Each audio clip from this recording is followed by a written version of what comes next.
que vous aimez l'amour de Dieu? Amen. Vous pouvez vous asseoir, sinon on va prier pour vous. Hey, merci encore l'équipe de louange. Si vous avez vos Bibles, j'invite à tourner dans le psaume 103. On ne lira pas tout de suite ces quelques versets, on va les lire tantôt. On continue notre courte et on termine notre courte série de prédications sur « Attire mon attention ». Dieu va attirer notre attention sur des choses. Et ce matin, Dieu va attirer notre attention sur peut-être qu'on a de la difficulté à encore être émerveillé par qu'est-ce que Dieu fait. Ça se peut qu'on a peut-être la difficulté à être émerveillé encore sur les choses de Dieu, qu'on est rendu habitué aux choses de Dieu. Est-ce que ça se pourrait? Et oui, ça se peut. Il peut y avoir quelque chose qu'à un moment donné qui vient dans nos vies comme une routine face à la parole de Dieu, face à ce qu'on vit personnellement, puis à un moment donné dans notre quotidien.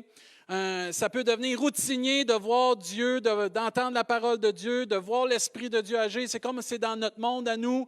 C'est dans un monde qu'on est habitué et c'est un danger qui nous guette. Un commentaire disait « Il y a un grand danger qui nous guette, que les réalités spirituelles peuvent finir par nous sembler ordinaires. » C'est tout un danger, ça. Et ce qu'il fait, et c'est ce qu'il fait parce que, ou c'est ça qui arrive plutôt parce qu'on devient habitué à cela. Et c'est quelque chose que Dieu va attirer notre attention parce que Dieu est encore grand, comme on a chanté ce matin. Amen. Si vous êtes d'accord sur Internet, faites un pouce, faites un cœur, gloire à Dieu. Un autre commentaire disait « L'habitude des choses de Dieu peut altérer votre sentiment d'émerveillement. Après un certain temps, la sagesse insondable des Écritures et la glorieuse histoire de la rédemption n'ont plus la même attrait. Prêcher la croix, c'est routinier. De voir Dieu agir, c'est routinier. Tout est devenu si banal et habituel et plus rien vient nous émouvoir, vient nous toucher. On perd une sensibilité. Est-ce que je suis encore émerveillé quand quelqu'un reçoit Jésus-Christ comme son sauveur? J'espère. J'espère. Mais ça pourrait nous arriver que ça ne nous touche pas. Est-ce que je suis encore émerveillé quand je lis la parole de Dieu? Est-ce que je suis encore émerveillé quand Dieu agit par son esprit? Est-ce que je suis encore capable de voir Dieu agir dans les petites choses? Ou ça me prend toujours les choses extraordinaires? Gloire à Dieu. Est-ce que je suis assez attentionné pour voir Dieu faire son œuvre, pour le voir bénir, sauver, guérir, pourvoir et transformer l'impossible en possible? De le voir donner la vie, de le voir pourvoir aussi. De le voir guider lentement, mais sûrement quelqu'un dans le droit chemin, sur le chemin qui mène à la vie par son esprit. Est-ce qu'on est encore sensible à ces choses-là? Et nous voulons souvent le sensationnel. Dites pas amen, mais c'est comme ça. L'être humain est comme ça. On est comme ça. Ce qui tape l'œil, ça nous frappe.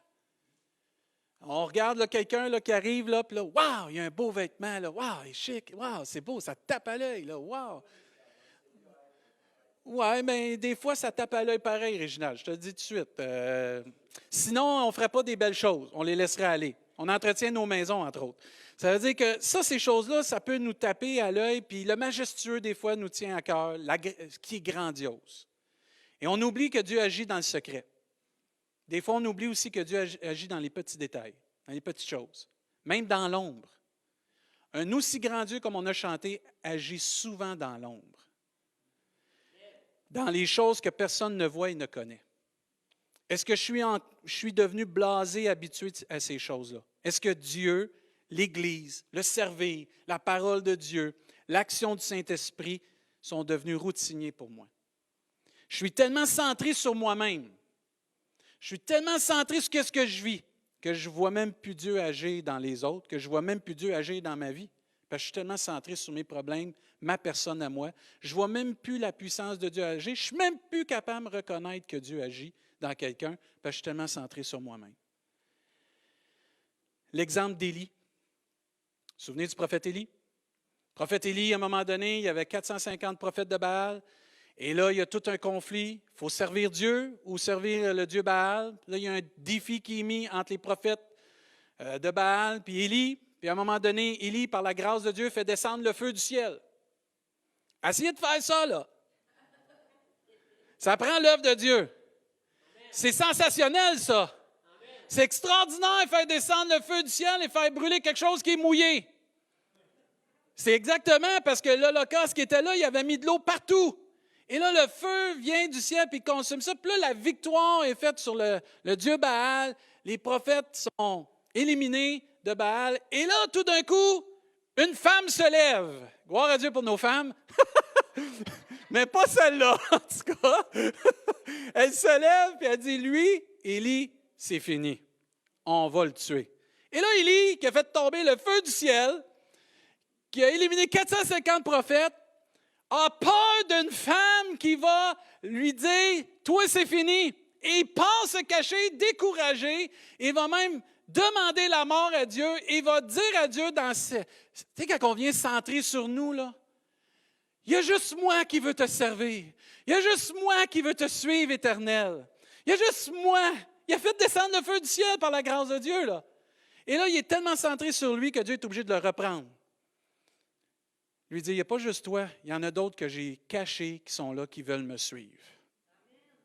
Lève-toi, va oindre tel, puis continue de faire ce que je t'ai demandé de faire. Et des fois, nous, même dans ce qu'on vit avec Dieu, on devient tellement centré sur nous qu'on oublie que Dieu peut agir par d'autres personnes. Moi, je l'ai l'affaire. Moi, je veux ci, moi. Est-ce que je suis encore sensible aux choses de Dieu? Est-ce que je suis encore sensible à la voix de Dieu? Est-ce que je suis en mesure de reconnaître que Dieu agit? On a chanté tantôt « Ouvre mes yeux ». Et c'est vraiment ça que Dieu doit faire, c'est ouvrir les yeux de notre cœur. Vraiment ouvrir les yeux de notre cœur. Dans Éphésiens chapitre 1, vous allez avoir les versets là, pour ceux qui sont sur Internet. Là. Dieu veut ouvrir les yeux de notre cœur afin qu'on puisse connaître des choses. Quand Dieu veut ouvrir les yeux de notre cœur, on va revenir au psaume 103, inquiétez-vous pas, là, mais Dieu veut qu'on ouvre, il veut ouvrir nos yeux afin qu'on puisse connaître et reconnaître des choses. Entre autres, il dit ici dans Éphésiens, Paul, ce que j'aimais, c'est qu'il trouvait... Paul, avez-vous remarqué, il est capable de reprendre les gens, mais il voyait toujours le bien dans les gens. C'est fort, ça, là. Paul reprenait souvent les églises, mais il était capable de voir le bien dans les gens parce qu'il savait que le bien dans les gens venait de Dieu. Et c'est pour ça qu'il dit l'œuvre que Dieu a commencée en vous, il va l'achever. Et là, il va dire à ces personnes-là qu'il illumine les yeux de votre cœur.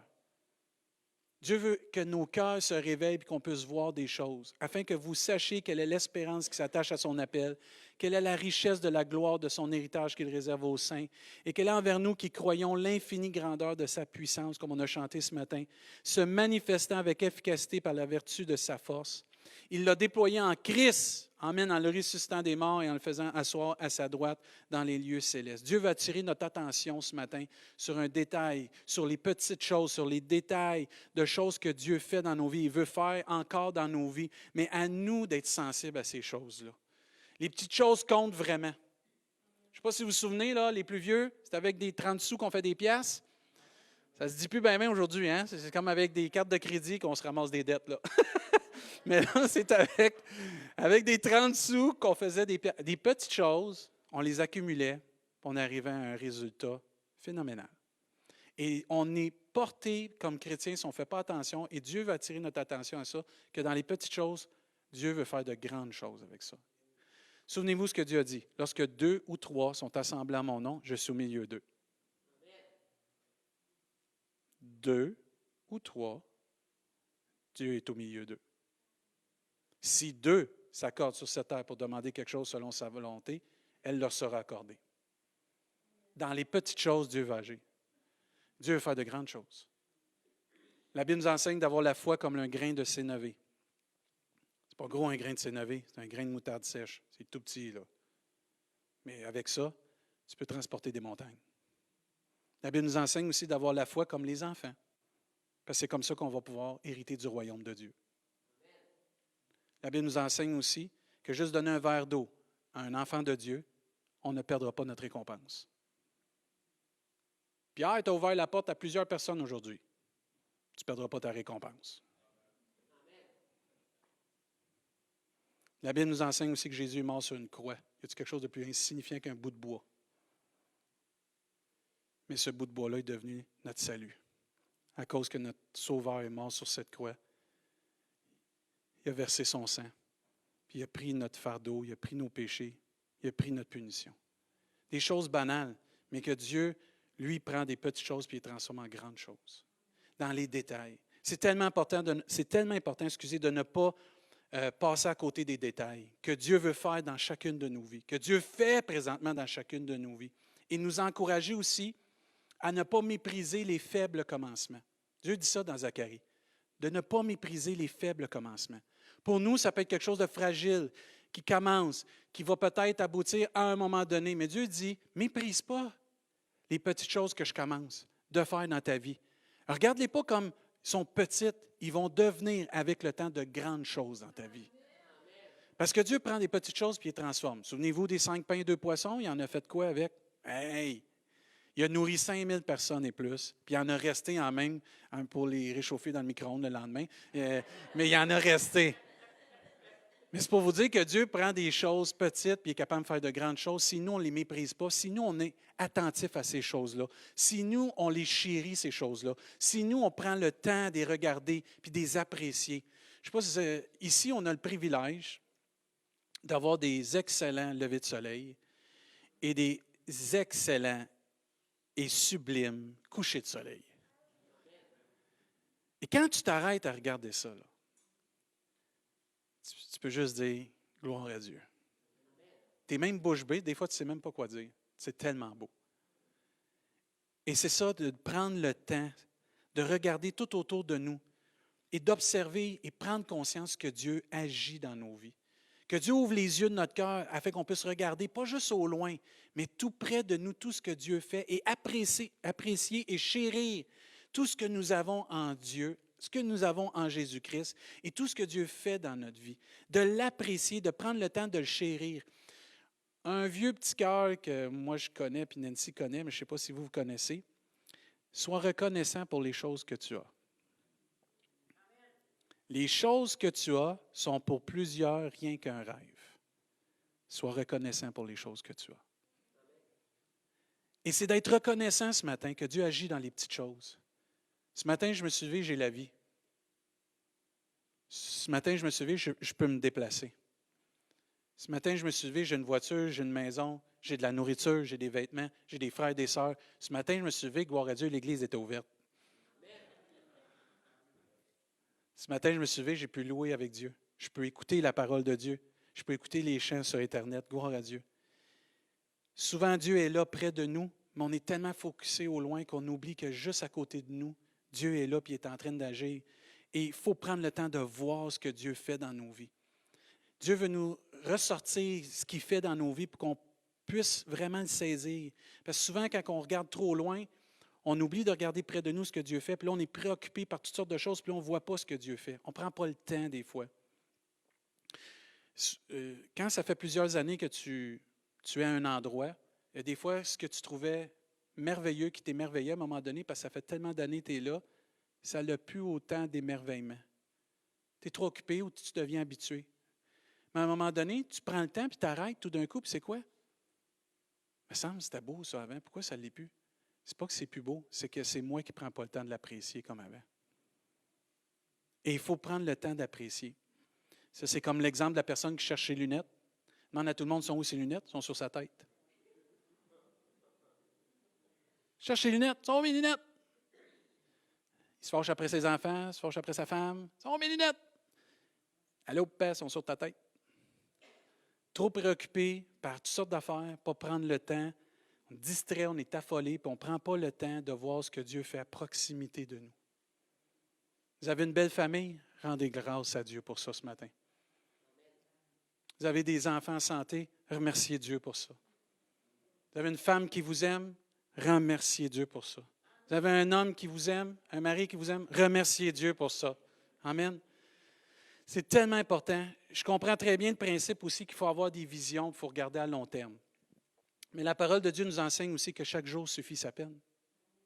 Et qu'il y a un temps pour toute chose. Il y a un temps d'être attentif pour qu'est-ce que Dieu fait maintenant.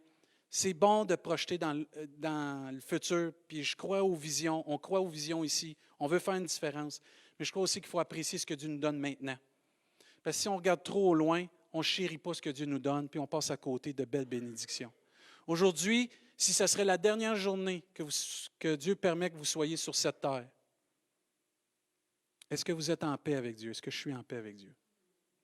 Si aujourd'hui, ce serait ma dernière journée que je pourrais passer sur cette terre, est-ce que j'ai ma place de réservée au ciel? Si aujourd'hui, là, ça serait ma dernière journée que je serais ici-bas, mon souffle de vie serait enlevé, est-ce que j'ai tout accompli ce que Dieu avait prévu pour ma vie? Si ça serait ma dernière journée, là, à marcher sur cette belle terre-là, parce que malgré qu'elle est corrompue, puis malgré qu'elle souffle la terre, elle est belle, la terre, c'est la création de Dieu. Si ça serait ma dernière journée, est-ce que je suis en paix avec les autres? On est tellement préoccupé par toutes sortes de choses, mais ces choses-là sont fondamentales. Et comment il est important de prendre le temps de voir et de compter les bienfaits de Dieu dans nos vies. Psaume 103, on va le lire finalement. Vous allez dire, c'était long ton introduction? Non, ce n'était pas mon introduction. Mais dans le psaume 103, au verset 1, ça dit, c'est un psaume de David. De David, mon âme bénit l'Éternel. Que tout ce qui est en moi bénisse son saint nom. Ce n'est pas juste le cœur, mais c'est l'âme, l'esprit, le corps. Tout mon être doit louer l'Éternel et bénir l'Éternel. David nous encourage que tout ce qui est en moi bénisse le saint nom de l'Éternel. Que tout ce qui a rapport à David chassé puisse louer et bénir le nom de l'Éternel. Que tout ce qui me représente, tout ce que je suis, puisse bénir le saint nom de celui qui m'a sauvé, de celui qui m'a racheté, de celui qui m'aime d'un amour inconditionnel. Que l'Éternel soit béni par ma vie. Et là, au verset 2, David va dire, « Mon âme bénit l'Éternel et n'oublie aucun de ses bienfaits. » C'est lui qui pardonne toutes tes iniquités, qui guérit toutes tes maladies. C'est lui qui délivre ta vie de la fosse, qui te couronne de bonté et de miséricorde. C'est lui qui rassasie de bien ta vieillesse, qui te fait rajeunir comme l'aigle. Moi, je dis amen à ça. Gloire à Dieu. Une autre version pour le verset 2 nous dit, « Oui, je veux remercier le Seigneur sans oublier un seul de ses bienfaits. » Et nous, on lit ça des fois, « Mon âme bénit l'Éternel et n'oublie aucun de ses bienfaits », comme si notre âme n'oubliait jamais les bienfaits de Dieu. Ce n'est pas ça que ça veut dire. Il parle à son âme et il dit, « Mon âme bénit l'Éternel. » Puis là, il dit à son âme, « Oublie pas aucun des bienfaits de Dieu. » Et chacun d'entre nous, on est appelé à compter les bienfaits de Dieu, à les mettre devant nos yeux, et pas juste les yeux physiques, les yeux du cœur, quand on prie, quand on médite la parole de Dieu, quand on se lève le matin, quand on se couche le soir, de rendre grâce à Dieu pour la vie, de rendre grâce à Dieu pour qu'est-ce qu'il nous donne. Puis ici, il y a un commentaire qui dit « N'oublie aucun de ses bienfaits. » Parmi les dons de Dieu disponibles sur la terre, là, il en nomme 5. Le verset 3, il dit « Dieu pardonne nos péchés. » Un des plus grands bienfaits qu'il ne faut jamais oublier, que notre âme ne doit jamais oublier, c'est que nous sommes pardonnés ce matin. Toi qui écoutes, tu es pardonné ou tu peux être pardonné de tous tes péchés. Parce que la Bible nous enseigne qu'en Jésus-Christ, on est pardonné de tous nos péchés. Le salaire du péché, c'est la mort, mais le don gratuit de Dieu, c'est la vie éternelle en Jésus-Christ. Que le sang de Jésus nous lave et nous purifie de tout péché. Qu'on a été racheté à un grand prix ce matin. Amen. Si tu es enfant de Dieu ce matin, et si tu écoutes sur Internet et tu es enfant de Dieu, c'est grâce parce que Jésus a pris ta place sur la croix et il nous a racheté un grand prix. Et là, ça, c'est un bienfait qu'on ne doit pas oublier. Mon âme ne doit pas oublier. Votre âme, toute notre âme, l'Église doit se rappeler, l'épouse du Seigneur doit se rappeler. Nous sommes pardonnés ce matin. Nous sommes rachetés. Deuxième chose qu'il dit, qui guérit toutes tes maladies. Pas certaines de tes maladies, toutes tes maladies. Si tu es malade ce matin, tu peux prier Dieu pour qu'il puisse te guérir parce que par les meurtrissures de Jésus, nous sommes guéris. Tout a été accompli à la croix du Calvaire. Tout est accompli quand Jésus est mort sur cette croix. Et mon âme, n'oublie pas ce bienfait-là. Tu peux être guéri de toutes tes maladies ce matin. Gloire à Dieu. Amen. Ensuite, il dit, nous délivre de la fosse. On a pu vivre la mort spirituelle. On est pardonné, purifié, puis on a la vie éternelle en Jésus-Christ. Amen. Ce matin, si je vis, ce n'est plus moi qui vis, mais c'est Christ qui vit en moi, mais cette vie-là m'apporte la vie éternelle. J'ai plus peur de la mort. Je vais avoir un combat quand ça va être le temps de la mort. Mais je n'ai pas peur d'après la mort parce que je sais où ce que je m'en vais. Ma place est réservée, la Bible nous enseigne. Et ce n'est pas par mes œuvres, ce n'est pas par mon argent, ce n'est pas par mon statut social. La Bible me dit c'est par la foi en Jésus-Christ. Et ça, c'est tout un bienfait. Car Dieu a tant aimé le monde qu'il a donné son Fils unique afin que quiconque croit en lui ne périsse point, mais qu'il ait quoi? La vie éternelle. Amen. Et ça, c'est un des bienfaits que Dieu veut qu'on se rappelle ce matin. Pardonné de péché, guéri par la grâce de Dieu et par les meurtrissures de Jésus, délivré de la mort parce qu'on a la vie éternelle. Puis ensuite, il dit la bonté, la miséricorde qui vient de Dieu. Dieu nous couronne de sa bonté, de sa miséricorde. À tous les jours, Dieu est bon. Vous avez plein de psaumes qui disent louez Dieu parce qu'il est bon. Loue Dieu parce qu'il est bon. Il y en a un seul qui est bon, c'est Dieu. Et Dieu est bon à tous les jours. Et vous avez manqué de dire amen, là. Dieu est bon à tous les jours. Faites un pouce, faites un cœur. À tous les jours, Dieu est bon. À tous les jours, Dieu est amour. À tous les jours, Dieu est miséricordieux. À tous les jours, il est lent à la colère. À tous les jours, Dieu est bon pour nous. Et sa miséricorde durera toujours. Amen. Et ça, c'est des bienfaits qu'il faut se rappeler. On est tellement centré sur nous, on est tellement centré sur ce qui se passe ici-bas, qu'on oublie ces bienfaits-là de tous les jours. Je suis sauvé, pardonné, guéri, délivré de la mort, j'ai la vie éternelle et j'ai la bonté, la miséricorde de Dieu qui est déversée sur ma vie. Amen. Il dit que c'est une couronne. Wow! C'est merveilleux. Puis il termine avec c'est lui qui te rassasie de bien dans ta vieillesse, qui te fait rajeunir comme l'aigle, c'est qu'il pourvoit à tout notre nécessaire. C'est pour ça que Dieu dit, ne vous inquiétez pas de rien. Cherchez premièrement le royaume et la justice de Dieu, toutes ces choses vous seront données. Plus on est proche de Dieu, plus on vient qu'à voir que Dieu pourvoit tous nos besoins. Et moi, je veux qu'on prenne le temps, et Dieu veut nous rappeler ce matin, ces bienfaits-là. Avez-vous remarqué?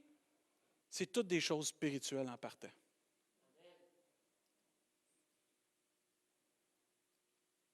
Il faut remercier Dieu pour notre travail, il faut remercier Dieu pour la santé, il faut remercier Dieu pour toutes les choses qu'on a ici-bas. Mais les premières choses qu'il faut remercier Dieu, c'est tout ce qui a rapport à notre âme, notre salut, la vie éternelle et notre communion avec Dieu. C'est notre communion avec Dieu. Un commentaire disait sur ces versets-là, je le trouve tellement pertinent. Dans le monde qui nous entoure, nous observons le désarroi de beaucoup d'hommes sans repère, l'angoisse que provoquent certains événements politiques ou économiques, l'absence de certitude face à la mort. Nous mesurons alors les immenses bénédictions que Christ nous a acquises par son œuvre à la croix, sa résurrection et sa glorification. Et là, il encourage, ne l'oublions jamais et comptons ses bienfaits pour le louer et l'adorer. Une des raisons pourquoi on vient à l'Église, c'est parce qu'on veut redonner à Dieu ce qui lui revient, toute la gloire et l'honneur parce qu'il nous a sauvés. Et apprendre davantage à le connaître. Et aller en profondeur dans notre communion avec lui et avec les autres. Mais comment je réagis au bienfait de Dieu? Deutéronome 8 nous enseigne au verset 12 à 17. Dieu va mettre en garde son peuple. Lorsque tu mangeras et te rassasieras. Lorsque tu bâtiras et habiteras de belles maisons. Lorsque tu verras multiplier ton gros et ton menu bétail. S'augmenter ton argent, ton or et s'accroître tout ce qui est à toi. Prends garde. Que ton cœur ne s'enfle et que tu n'oublies l'Éternel. Ton Dieu qui t'a fait sortir du pays d'Égypte de la main de servitude. Garde-toi de dire en ton cœur, ma force et la puissance de ma main m'ont acquis ces richesses. Ici, quand il parle de l'Égypte, de faire sortir de l'Égypte et de la maison de servitude, pour nous, c'est le péché, puis notre ancienne vie, quand on était sous l'emprise de l'ennemi de nos âmes. Dieu nous a libérés de ça. On est libre du péché. On est libre de l'emprise de l'ennemi. On n'est plus des enfants de la colère, on est des enfants de Dieu. Et Dieu veut nous rappeler que malgré qu'on va être béni, il faut toujours se souvenir de Dieu. Que tu sois béni spirituellement ou que tu sois béni matériellement, que tu sois béni dans ta santé, peu importe, n'oublions jamais que tout nous vient de Dieu. N'oublions jamais d'être reconnaissants, que tout nous vient de Dieu. Dans 2 Chronique, on va au chapitre 32, au verset 24, Ézéchias était un homme qui avait prié Dieu et Dieu avait extensionné sa vie de plusieurs années. Il avait négocié avec Dieu, il avait prié Dieu. Et dans 2 Chronique, ça nous dit au chapitre 32, verset 24, « En ce temps-là, Ézéchias fut malade à la mort. Il fit une prière à l'Éternel et l'Éternel lui adressa la parole et lui accorda un prodige. Et ça, c'est merveilleux, ça, juste ça. C'est la suite qui est triste. Mais Ézéchias ne répondit point aux bienfaits qu'il avait reçus, car son cœur s'éleva, et la colère de l'Éternel fut sur lui, sur Juda et sur Jérusalem. La Bible nous enseigne qu'il s'est repenti. Mais comment je réagis face aux bienfaits de Dieu? Quand Dieu me bénit, est-ce que je vais dire merci? Est-ce que je pense comme que Dieu avertit son peuple dans Deutéronome, c'est moi qui s'est acquis cela? C'est moi qui travaille, c'est moi qui ai mon salaire au bout de la ligne. C'est mes efforts, c'est ma capacité. Ça fonctionne dans mon couple à cause de moi, ça fonctionne dans ma famille à cause de moi. Mes efforts, non. La Bible nous enseigne, toute grâce excellente et tout don parfait viennent d'en haut. Vous vous souvenez quand Jésus a guéri les 10 lépreux? Dans Luc 17, ça nous dit au verset 17, Jésus prenant la parole dit, les 10, parce qu'il avait guéri les 10 lépreux, puis sur les 10 lépreux, il y en a un qui est revenu. Et Jésus prenant la parole dit, les 10 n'ont-ils pas été guéris? Et les 9 autres, où sont-ils? Ne s'est-il trouvé que cet étranger pour revenir et donner gloire à Dieu? Souvent, on prend pour acquis que Dieu nous donne des choses parce qu'on est enfant de Dieu, puis c'est normal. Dans un sens, c'est un peu normal parce que Dieu, il accomplit ses promesses, il tient parole. Mais en même temps, c'est une grâce non méritée. Et il faut revenir et dire merci à Dieu pour mon travail. Merci à Dieu pour la santé. Merci à Dieu pour l'argent. Merci à Dieu pour la guérison. Merci Seigneur de m'avoir sauvé. Merci Seigneur parce que j'ai des amis chrétiens. Merci Seigneur parce que la technologie permet que je puisse écouter la prédication. Merci pour ta parole. Merci pour le Saint-Esprit. Merci pour les dons, les cadeaux que tu me donnes. Merci pour l'harmonie, la paix que tu me donnes. Merci, merci, merci, merci. On n'aura jamais assez de l'éternité pour dire merci au Seigneur. On va le louer pour l'éternité. Mais dès ici-bas, il faut commencer à dire merci, pas prendre pour acquis rien, frères et sœurs. Et comment nous allons réagir va déterminer comment Dieu va être heureux aussi. Parce que la manière qu'Ézéchias a réagi, ça l'a amené une colère. Ça frustre Dieu. Dieu peut être frustré. Oui, écoute, là, si on peut attrister le Saint-Esprit, là, on peut attrister le Saint-Esprit. Mais Dieu peut venir en colère aussi. Je ne sais pas si vous avez déjà donné un cadeau à quelqu'un, surtout les enfants. En passant, on est des enfants de Dieu. Mais quand tu donnes un cadeau à tes enfants, puis qui... c'est correct, Père, merci. Ça te saisit solide, hein? Ça te saisit solide. Il ne sait pas ça fait combien de payes que tu ramasses ton argent. Il ne sait pas ça fait combien de magasins tu fais pour le trouver. Puis là, il t'arrive, ça te saisit. Imaginez Dieu qui nous donne tout. Et Dieu est amour, hein? Il n'est pas comme nous. Il ne garde pas rien. Il pardonne facilement. Il est là à la colère. Puis Dieu nous comprend, mais Dieu veut nous avertir et faire porter notre attention ce matin. Dieu veut vraiment attirer notre attention sur les bienfaits qu'il fait dans nos vies. Comment je vais réagir aux bienfaits de Dieu? Comment je réagis aux bienfaits de Dieu? Quelle est ma réaction à la bonté de Dieu? Quelle est ma réaction aussi à la miséricorde de Dieu? Quelle est ma réaction à l'amour de Dieu? Quelle est ma réaction au pardon puis à la protection de Dieu dans ma vie? Je prie que nous allons toujours ressembler comme celui qui est revenu des 10 lépreux. Qu'on soit comme lui et qu'on revienne donner la gloire à qui elle appartient, à Dieu et à Jésus-Christ. Que nous n'aurons pas une attitude d'orgueil comme on peut avoir selon Deutéronome, mais qu'on n'aura pas aussi une attitude comme les 9 autres qui avaient une indifférence. J'ai reçu ce que j'avais ou ce que je voulais, je m'en vais. Je n'ai pas besoin de revenir pour d'autres choses, je l'ai reçu. Et plusieurs d'entre nous, c'est ça qu'on fait avec Dieu. On prie Dieu, on demande à Dieu, et Dieu nous donne, puis après ça, on ne revient pas donner toute la gloire, tout l'honneur à lui seul qu'elle appartient. Plusieurs d'entre nous, Dieu nous donne plein de talents, mais au lieu de le remercier en servant Dieu, on ne fait pas ce que Dieu nous demande. Ce n'est pas une façon de bien recevoir les dons puis les cadeaux que Dieu nous donne. En passant, un don, c'est un cadeau. Dieu nous a donné plein de dons qu'il faut remettre à son service. Il faut le louer par nos dons. Il faut le louer par notre service. Et savoir tout cela, de voir tout ce que Dieu fait, comprendre tout ça, devrait nous pousser à louer Dieu ce matin. Tous les jours de notre vie même. De l'adorer, de l'exalter, de l'élever, puis de le remercier au plus profond de notre être pour qui on est. Qu'une louange ce matin sorte de notre bouche parce qu'elle vient de notre cœur, parce que c'est de l'abondance du cœur que la bouche parle. Qu'elle sorte de notre bouche parce que notre cœur est rempli de reconnaissance, parce que notre cœur est rempli de sensibilité à ce que Dieu fait. Aussi de vénérer Dieu parce que Dieu, ce qu'il fait, il le fait par amour. Il n'est pas obligé de le faire en passant. Et de dire, Seigneur, je reconnais que tu es mon Seigneur, puis je veux te louer, t'adorer, parce que tu fais de grandes choses dans ma vie, parce que tu es bon, Seigneur. Je veux te louer. Tout nous vient de Dieu. Nous avons tout pleinement en Jésus-Christ. Moi, je rends grâce à Dieu. Que Dieu attire notre attention sur ces choses ce matin pour changer notre critique en louange. Ah, le vieux bazou.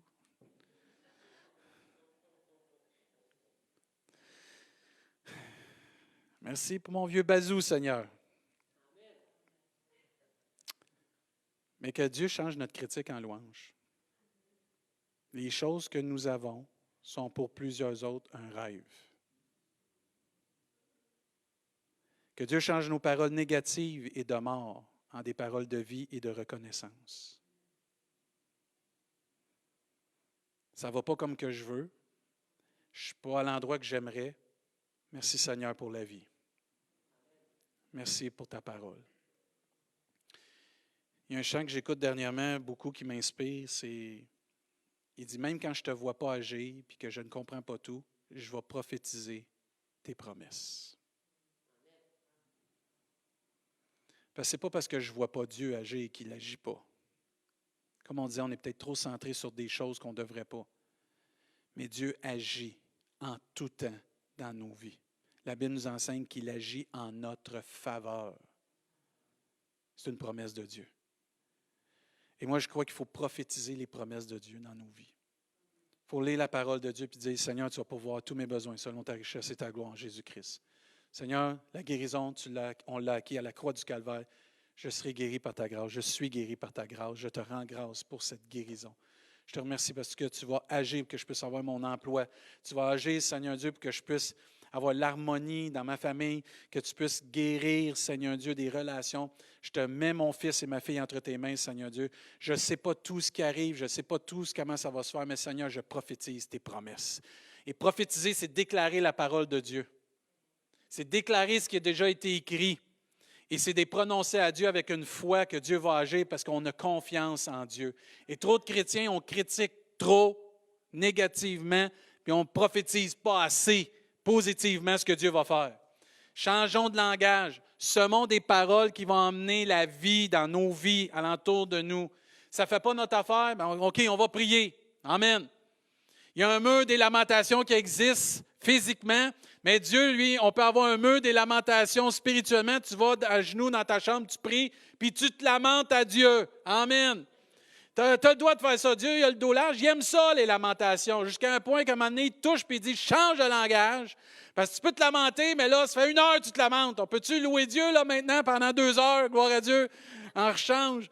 Et des fois, c'est ça. On fait plus de lamentations qu'on fait de bénédictions. Puis après, on se demande pourquoi il n'y a rien qui change. Parce qu'on ne prophétise pas ce qui est écrit dans la parole de Dieu. Puis à un moment donné, on récolte ce qu'on sème. Tu ne pourras jamais recevoir l'harmonie dans ton foyer, dans ta famille, dans ton couple. Jamais si tu critiques tout le temps, tu n'as pas jamais des paroles de prophétie, d'amour, de paix, de pardon, de sacrifice, puis tu emmènes ta famille, puis tu emmènes ton couple à la croix. Jamais, ou au trône de la grâce. Parce qu'on va récolter ce qu'on sème. Et que Dieu attire vraiment dans nos vies ce qu'on a besoin de vraiment réaliser. Et j'aime ce cantique. Moi, j'aime vraiment ce cantique-là. C'est un de mes cantiques que j'aimais quand j'étais plus jeune, que je chantais. Je ne suis pas si vieux que ça, mais en tout cas, les plus vieux chrétiens, vous allez les reconnaître. Quand le vol de la tempête vient assombrir ton ciel bleu, au lieu de baisser la tête, compte les bienfaits de Dieu. Compte les bienfaits de Dieu, mets-les tous devant tes yeux. Tu verras en adorant combien le nombre en est grand. Amen. Je vous garantis. Peux-tu vraiment faire ça? Oui. Commencez à voir puis à louer Dieu pour tout ce qui fait de bon dans votre vie, vous allez voir qu'il y en a pas mal plus que ce qui ne va pas bien dans nos vies. Ensuite, il dit, quand sur la route glissante, tu chancelles sous ta croix, pense à cette main puissante qui t'a béni tant de fois. C'est-tu poétique, ça? La plupart ici, vous savez dans quel livre j'ai pris ça, Les ailes de la foi. Si tu perds dans le voyage plus d'un cher et doux trésor, pense au divin héritage qui là-haut te reste encore. Bénis donc, bénis sans cesse ce Père qui chaque jour répand sur toi la richesse de son merveilleux amour. Compte les bienfaits de Dieu, mets-les tous devant tes yeux, et tu verras en adorant combien le nombre en est grand. Amen. On va se lever à notre place. Je vais inviter l'équipe de louanges à s'avancer pour faire un dernier chant. Et ce n'est pas juste de semer des paroles de vie pour nous. Je lisais quelque chose hier et ça m'a frappé. Vous prendrez le temps de lire le psaume 145 cette semaine. Je vous encourage vraiment à lire cela. Savez-vous qu'on a une responsabilité en tant qu'enfant de Dieu de prendre le temps de louer Dieu puis de reconnaître ce que Dieu fait dans nos vies, pas juste pour nous, mais pour la génération qui suit. Si la génération qui suit nous entend toujours critiquer, chialer et jamais louer Dieu et jamais prendre le temps d'apprécier ce que Dieu fait pour nos vies, on va former un autre peuple de critiqueurs, de chialeurs, puis qui ne prennent pas le temps d'apprécier ce que Dieu fait dans leur vie. C'est pas facile, dans notre propre nature, on est habitué de chialer, puis de critiquer, mais je crois aussi que Dieu nous transforme, amen, que Dieu est capable de nous changer, et je crois que Dieu veut nous emmener à être responsables, puis de montrer l'exemple à la génération qui suit. Dieu est encore amour, Dieu est encore puissant, Dieu est grand comme on a chanté, Dieu fait de bonnes choses, Dieu est bon en tout temps, et en tout temps, Dieu est bon. Gloire à Dieu pour cela. Et Dieu a besoin, dans le sens qu'on a besoin de le louer puis de le remercier pour préparer la table pour une génération d'adorateurs, une génération de personnes qui vont se lever, des jeunes, des moins jeunes qui vont se lever, qui vont louer Dieu de génération en génération, qui te louent, ça nous dit dans la parole de Dieu. Parce qu'au ciel, je ne sais pas si vous le savez, mais on va louer Dieu. On va vraiment louer Dieu au ciel, là. Puis ça ne sera pas si ça te tente, si ça ne te tente pas, parce qu'au ciel, tu vas avoir ton corps nouveau, puis tu vas voir, ça va louer Dieu, puis en bon québécois, on va louer au toast. On va y aller par là. Puis les anges vont chanter, puis on va louer, puis on va rendre grâce à Dieu, puis la couronne qu'on a, on va la remettre au pied du Seigneur, parce que c'est lui le roi de gloire, le Seigneur des seigneurs. Mais que Dieu nous aide à mettre moins d'attention sur nos problèmes, puis nos difficultés, puis nos critiques, et plus sur les bienfaits de Dieu.